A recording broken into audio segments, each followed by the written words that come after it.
good morning.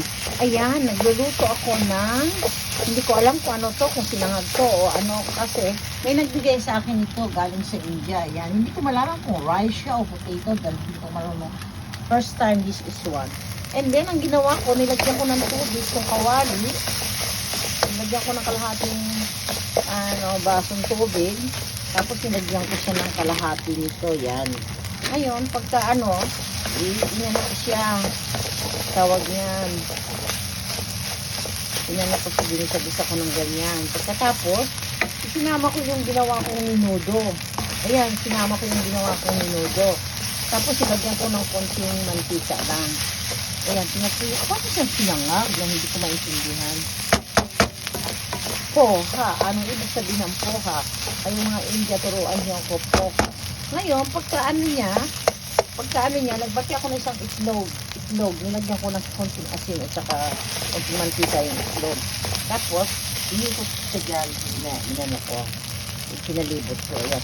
Ngayon, lumalabas yan parang fried rice.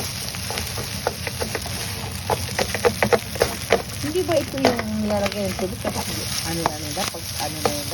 na nila? Hindi ko alam kung anong itatawag ko dito. Poha po ito. Poha po ito. Ito poha made in India. Premium quality daw sabi nila. Ayan. Hindi ko alam kung ano to. Pero may nabasa akong potato wave na nakasulat.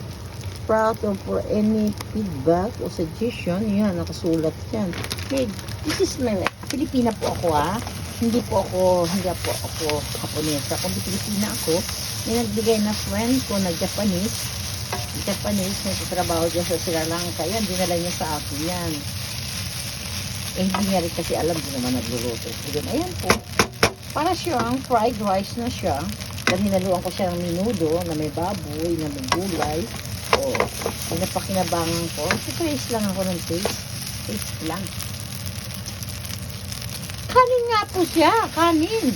Kaya parang may halos ang potato. Yan po. O, sige po. Like my video, ha? Sige po. Para sipagin ako.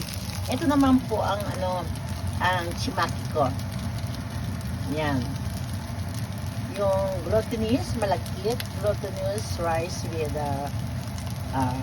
belly. Chimaki. Maki. Sa Pilipinas. Dito sa Japan, chimaki. Thank you po. Bye-bye.